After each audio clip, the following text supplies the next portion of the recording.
Hola amigos, ¿cómo Hola. estás? Hoy hemos invitado a otro amigo que se llama Pavel de México. Bueno, Y primero presentar un poco a todos. bueno, hola, soy Pavel Pantoja, soy de la Ciudad de México y estudié psicología en la UNAM, creación literaria por la UACM y después la maestría en el Colegio de México.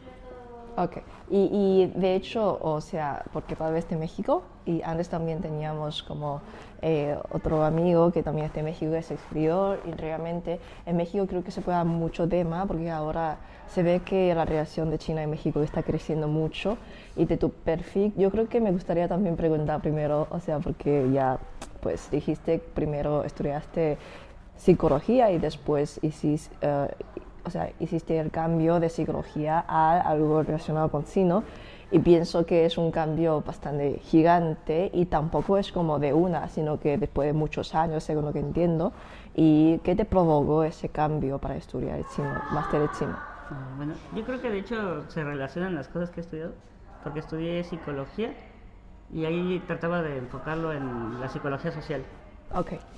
Y después estudié creación literaria, que es para ser escritor. Y en el tema de creación literaria lo relacioné con la psicología social, que es en el análisis de los personajes desde ese punto de vista. Y luego quise que ese tema no se quedara solo en la literatura occidental, sino como empecé a estudiar chino sin querer en esos momentos, quise relacionarlo y entonces por eso llegué al Colegio de México. Ok. Y no se ha mencionado cómo tiene que ver con la psicología social y también la literatura. Y para mí, o sea, psicología social es un tema bastante así de sociología quizás, o sea, no sé, que no tengo mucho conocimiento de eso. ¿Y cómo se puede relacionar psicología social a la literatura, que es algo pues más literaria, no tan social, no tan real, según lo que pienso? De hecho es bastante real porque el análisis de los personajes y la construcción de los personajes literarios se relaciona mucho con ideas psicológicas o sociológicas. Ok. Entonces, de hecho, el autor que escogí para el análisis es un autor de sociología que se llama Erving Goffman y él utiliza la literatura para dar ejemplos de la sociedad. Y yo más bien al revés, yo utilizo la sociedad como para entender los personajes. Sí, Ok, entonces yo puedo entenderlo como en el libro, en la literatura, los personajes pues se crean, pero se crean para reflejar la sociedad y ahí se puede ver el impacto se puede hacer este personaje en un rango más de psicología social, más o menos así. Exactamente, sí. Ajá. O Ok. sea, cuando uno construye los personajes, muchas veces te fijas o sea, representan la realidad de alguna manera. Y a veces ese análisis coincide con ciertas pautas de teorías. Y eso es lo que yo analizo. Ok, perfecto. Entonces al final, o sea, elegiste chino. ¿Y por qué China? ¿O porque pues hay pues literatura universal que está en tantos países? ¿Por qué te interesa tanto China? Ajá. Bueno, la verdad es que cuando llegué al chino fue sin querer, porque cuando estaba terminando psicología, mis amigos querían estudiar idiomas diferentes. Todos medio teníamos conocimiento del inglés, pero querían algunos estudiar ruso, árabe, etcétera, etcétera. Entre esos idiomas, como que se puso de moda estudiar idiomas diferentes, yo quería también estudiar un idioma que tuviera caligrafía bonita, Ok. que estaba el árabe y el china. Y después pensé que dentro de los dos el más práctico sería chino porque había más posibilidades de trabajo y eso. Entonces por eso me decidí por Sí, chino. claro, claro, porque antes yo pienso que quizás en otros sitios se ve como es más de cultura, más de wow, muy exótico ese idioma, pero ahora de tu aspecto de México se ve que también, o sea, porque está creciendo el trabajo. ¿Y tú piensas que qué característica hay en el aprendizaje y la enseñanza de chino en México? Eh, bueno, yo creo que ha cambiado mucho. Yo empecé a estudiar como por el 2009, pero lo fui dejando durante 5 años y luego lo retomaba y lo dejaba porque a pesar de que lo estudiaba y además de que había posibilidades, siento que yo no las encontraba tan fácil. O sea, porque no me seguía en ese camino, porque estaba buscando trabajo en psicología. Ah, Entonces, en esa búsqueda vi muchos los cambios, porque por ejemplo en el 2009 todo estaba en inglés, no había sí. prácticamente nada en español. Y lo poco que había en español estaba mal hecho. Entonces, pues no, la gente no lo buscaba, no lo seguía, o no era atractivo para nosotros. Era también muy apegado al español de España, y luego las palabras que usan en España no son como las de México, y entonces Ok. el público mexicano no se acerca a esos libros tan fácil.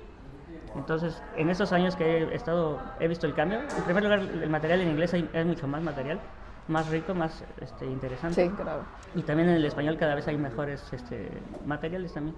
Sí, porque si notamos antes quizás es como un libro de ciencia en chino, pero traducido a todos los idiomas. No hay un libro como especialmente para unos países o para algunos pues hablantes de ese mismo idioma, y ahora creo que está cambiando mucho y también se ve la necesidad de los profesores en China y se puede aprender mejor. ¿Y tú piensas que ahora con el chino, por ejemplo, en 2009, claramente con el chino no se podía encontrar trabajo en México? Quizá la gente le va a decir, wow, ¿qué es esto? ¿Por qué estudias chino? Está loco. Y entonces ahora, después de 10 años, 2019 y ahora 2023, con todo el tema muy creciente ahora pues en los canales que está hablando siempre, México quizás sería otra fábrica del mundo y todo ese tipo de tema. ¿Qué piensas? ¿Realmente es real? ¿Y qué era lo que te sentías en México en ese periodo? En el 2009, la verdad es que muchos de los que estudiaban chino sí pensaban que en el futuro podría existir mejores posibilidades, pero en ese momento sabíamos que no había tantas. Es un sueño. Sí, era como un sueño, pero como parecía que la perspectiva iba hacia lo que está pasando ahora. Sin embargo, no era tan fácil adentrarse a esa apuesta porque el chino no es fácil, ¿no? Entonces, al estudiar chino durante un tiempo para no saber si va a pasar algo bueno o no, pues no.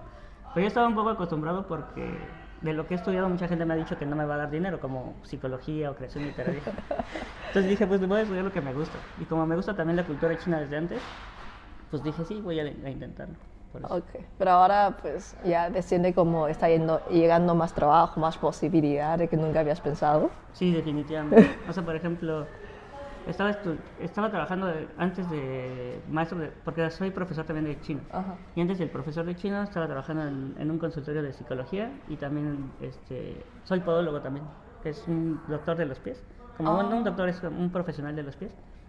Y pues con esos trabajos más o menos me mantenía. Pero cuando empecé a dar clases de chino, pues siento que el salario está mejor.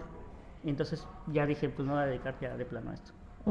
Y ahora creo que aparte de ser profesor de chino, se puede dedicarse a ser traductor en mucha empresa, porque se ve como mucha empresa está trasladando a México por el tema de nearshoring y todo eso, sí. Pienso. Así es. Sí, el nearshoring está cambiando como todas las reglas del juego porque, o sea, yo siento que la relación de China y México se ha estrechado muchísimo gracias a eso. Y entonces ahorita se ha visto un cambio acelerado de lo que ya estaba pasando, pero ahorita se ha visto mucho más rápido de cómo llegan empresas, personas. Muchas personas de China llegan a México de por sí de siempre, ¿no? Muchas veces con la idea de pasar a Estados Unidos. Pero ahora cada vez llegan más a México a instalarse, porque hay muy buenas oportunidades también para los chinos en México por las empresas que se pueden colocar ahí. Y además la relación de México y Estados Unidos les conviene bastante, tanto a China con México como México con Estados Unidos. Entonces es un triángulo que nos conviene a todos ahí. Sí, eso es en campo de negocio, y aparte de eso creo que en campo de estudio también hay muchas más oportunidades porque, o sea, según lo que veo yo, podemos decir que hay muchos más becarios en México que otros países. Incluso yo pregunté a un amigo de México y dice que tenemos beca de gobierno quizás más de 100 personas, y quizás en Europa ese número para cada país sería como 10, 20 ya sería mucho, pero para México sería 100. Entonces, ¿tú has experimentado todo eso de tener beca de gobierno o cualquier tipo de otro beca? También existe beca de Confucio y todo eso para llegar a China. ¿Y qué te parece esa experiencia? Pues la verdad es que siento que sí es muy diferente. En México hay varios tipos de becas que puedes venir a China, ¿no? Entre ellos están los del gobierno, los que da el gobierno, y los que da el Confucio. Entonces, yo creo que ahí sí hay muchas diferencias de exigencias y de requisitos inclusive. Pero creo que cada vez hay más posibilidades, porque antes sí existían. Pero ahorita, por ejemplo, yo cuando antes venían mexicanos aquí, decían que había como 5 o 6 mexicanos. Sí. Y aquí nada más en esta universidad hay como 25 mexicanos. Entonces sí fue una sorpresa para mí. Sí, y también dice que incluso en Pekín quizás el grupo de WeChat de mexicanos es como muchísimo, 200, 300. Incluso el otro día conocí a una amiga de Hong Kong y dice que en Hong Kong son puros mexicanos. O sea, hay muchos latinos, pero la mayoría son mexicanos. Y digo, wow, que los mexicanos están abriendo ese territorio en China. Sí. Interesante, muy interesante. Y de hecho, como has estado ya varios meses en China y piensas que has tenido como algunas experiencias interesantes o te impresionó en China, como nunca habías pensado que China era así en México. Pues yo cuando llegué no tenía, o sea, tenía la idea de quedarme, por ejemplo, un año y ya irme, ¿no? O sea, aprender lo que pueda aprender y ya casi huir. Pero, o sea, a los 2 meses que estuve aquí me encantó, o sea, me encantó completamente estar en Beijing. Y de hecho me cambió la vida en muchos sentidos. Incluso mi padre murió en estos meses Y también eso me ayudó como a reflexionar varias cosas Mm. y a decidir, digamos, que si puedo quedarme aquí más tiempo, por ejemplo, unos 4 años, me gustaría hacerlo. Para conocer mejor ese ambiente y también, pues, en tu aspecto, pues cambiar tu ambiente de vida también en China. Y además el idioma en un año creo que no alcanza para mejorarlo como uno quisiera. Entonces yo creo que mínimo necesitas más tiempo, sí, 2 años, 3 años. Ok, perfecto. Y creo que quizás, aparte de eso, pues has notado que China también tiene alguna fase como no es tan buena, que dice, ok, eso quizás es por desarrollar en China. Ah, sí. Bueno, yo creo que de hecho hay una diferencia desde mi punto de vista para los chinos y los extranjeros. Por ejemplo, en esta universidad siento que a los chinos tienen más presión y los extranjeros tenemos menos presión. Y más facilidades en todo. O sea, los maestros yo creo que nos consienten y nos ayudan a pasar las materias y etcétera, etcétera. O sea, la exigencia es muy distinta. Por lo tanto, el ambiente de presión escolar no se siente aquí tan pesado. O sea, está muy bien, ¿no? Porque sí siento que si te comprometes, aprendes. Porque también hay muchos estudiantes que no se comprometen y no aprenden y siguen pasando. Eso no creo que sea tan bueno, pero... Por ejemplo, hay unos que llegaban a faltar y aún así los pasaban. Entonces, pues parece luego injusto, ¿no? Pero sobre todo porque ellos no van a aprender el chino como podrían. Y de otras cosas que siento que chocan, por ejemplo, con mi cultura, o sea, no sé si sea cuestión de desarrollo, ¿no? Pero que chocan un poquito, es, por ejemplo, eso que es típico, ¿no? Lo de escupir en la calle y eructar y cosas por el estilo. Que eso como que se dicen sí es real, sí pasa, ¿no? Sí pasa, sí. Sí pasan a veces. Y por cierto, también pues sabemos que Babe tiene su misma cuenta de TikTok y también de Instagram subiendo los videos todo el día de lo que está pasando en China, enseñar un poco de chino, creo que es de tu interés. ¿Y cómo te surgió ese proyecto para enseñar chino o hacer vídeos aquí, vídeos cortos? Bueno, de hecho yo que tenía la idea de hacer videos desde antes, desde hace años, pero no sabía de qué.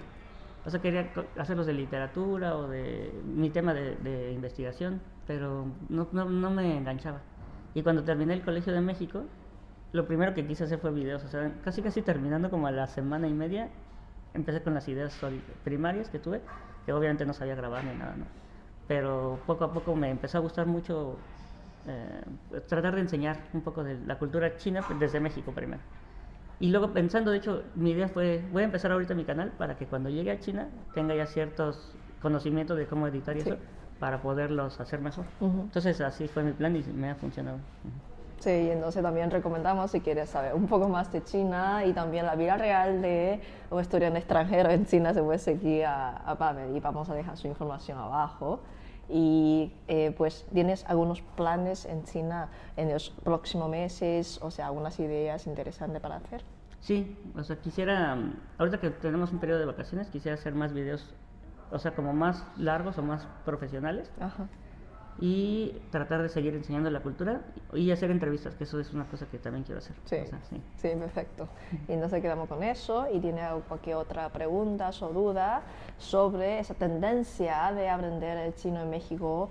O si quieres visitar México, si quieres venir a China, si quieres tener la beca, se puede escribirnos abajo y después podemos responder su pregunta y hacemos otra sesión con Padre sin problema. Muchas gracias por estar aquí. Hasta luego. Bye.